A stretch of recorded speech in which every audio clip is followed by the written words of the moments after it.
अस्सलामु अलैकुम। बचपन में किताबों में हमने पढ़ा था, अपनी स्कूल की किताबों में, कि हमारा जो सौर मंडल है ना, उसके अंदर जो सूरज है वो उसका बेस है, और जो उसके चारों तरफ हमारी ज़मीन और 9 ग्रह और हैं जो उसके चक्कर लगाते हैं, और हमारी ज़मीन का चक्कर चांद लगाता है, और जो सूरज है वो एक ही जगह पे टिका रहता है। हमें बचपन में यही पढ़ाया गया था कि जो सूरज है वो नहीं चलता, वो एक जगह रहता है, वो स्थिर है। इसके अलावा जो हमारी ज़मीन है वो सूरज के चक्कर काटती है, जिसकी वजह से दिन और रात होते हैं, और जो चांद है वो हमारे ज़मीन के चक्कर काटता है, जिसकी वजह से समंदर जो है ना, समंदर के पानी का बैलेंस बना रहता है।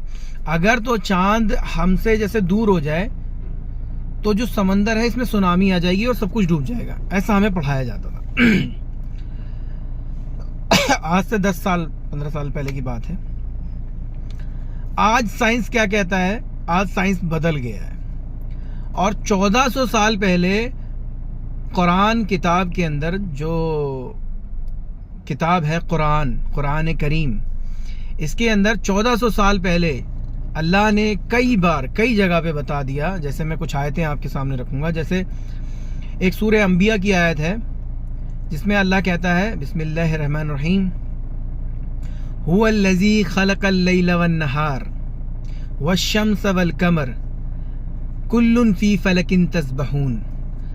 अल्लाह यहाँ पर कहता है कि वही है तुम्हारा रब, वही है जिसने रात और दिन बनाए, और चांद और सूरज को बनाया, और ये सभी आसमान में तस्बीह कर रहे हैं, ऑर्बिटिंग कर रहे हैं। ऑर्बिटिंग यानी ये सब घूम रहे हैं। सूरज के बारे में भी बताया कि भाई सूरज भी घूम रहा है, चांद भी घूम रहा है, सब घूम रहे हैं। अब साइंस क्या कह रहा था? आज से 10 साल पहले अगर इस आयत को जिसने भी पढ़ा होगा 15 साल पहले, तो वो यही कह रहा होगा, यार कुरान में तो कह रहे हैं कि सूरज चल रहा है, सूरज घूम रहा है, लेकिन हमारा सौर मंडल और जहाँ तक हमारे टेलीस्कोप देखते हैं, या जो भी मशीनें, जो भी सैटेलाइट्स भेजे गए हैं, उनसे तो हमें यही पता चलता है कि भाई सूरज नहीं घूमता।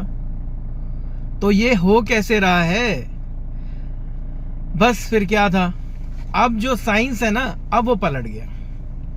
अब साइंस कहता है भाई कि नहीं, हमारे यूनिवर्स के अंदर हमारी ज़मीन घूम रही है, हमारा चांद घूम रहा है, हमारा सूरज भी ऑर्बिट कर रहा है, और हमारा सूरज गैलेक्सी के अंदर ऑर्बिटिंग कर रहा है, और हमारी गैलेक्सी जो है, पूरी गैलेक्सी जिसमें कई लाखों सूरज हैं, वो कई लाखों सूरज उसके अंदर एक बड़े स्टार का ऑर्बिट कर रहे हैं, और वो सारी गैलेक्सियां एक ब्लैक होल का ऑर्बिट कर रही हैं, और वो सारे जो ब्लैक होल का ऑर्बिट कर रही हैं वो एक यूनिवर्स है। और वैसे कई यूनिवर्स हमारे अंदर, हमारे आसमान के अंदर हैं, कई यूनिवर्स हैं।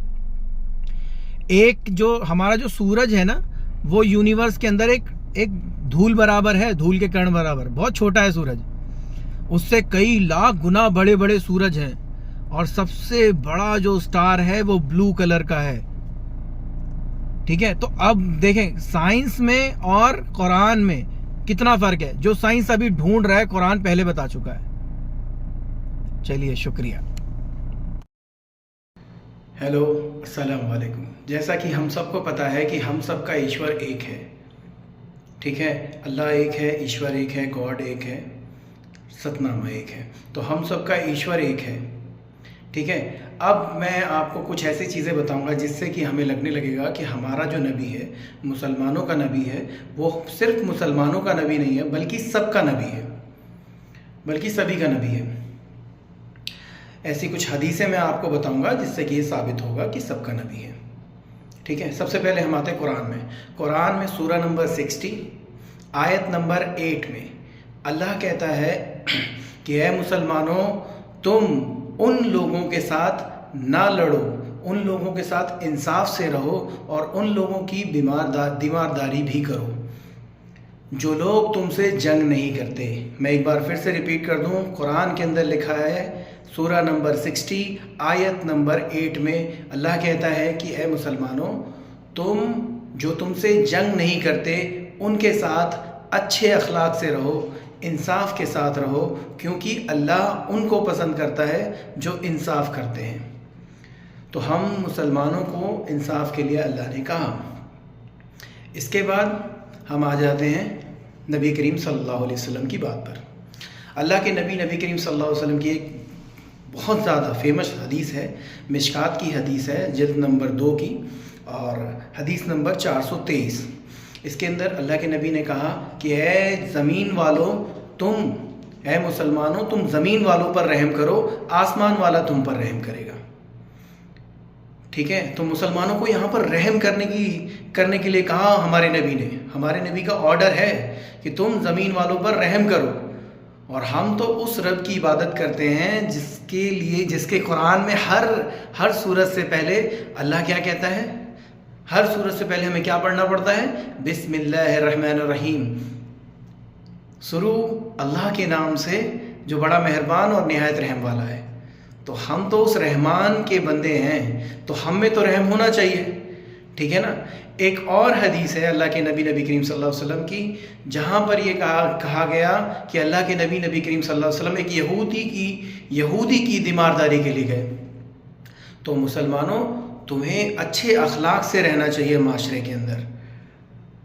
इसके अलावा एक और हदीस है जहाँ पर अल्लाह के नबी करीम सल्लल्लाहु अलैहि वसल्लम कहते हैं, जिसने भी गैर मुसलमान के लिए, कि जिसने भी किसी भी धर्म के किसी भी इंसान से कोई चीज़ बगैर पूछे ले ली या जुल्म किया या उसकी ताकत से ज़्यादा उसके ऊपर बोझ डाला, तो आखिरत के वक्त, क़यामत के वक्त मैं उसके साथ हो जाऊंगा और तुम्हारे खिलाफ गवाही दूंगा।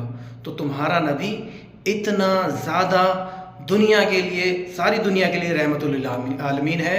चलिए, शुक्रिया। अब मैं अपनी बात को यहीं ख़त्म करता हूँ, और अगर आपको ये वीडियो अच्छी लगे तो सब्सक्राइब करें, लाइक करें और शेयर कमेंट भी कर सकते हैं। शुक्रिया।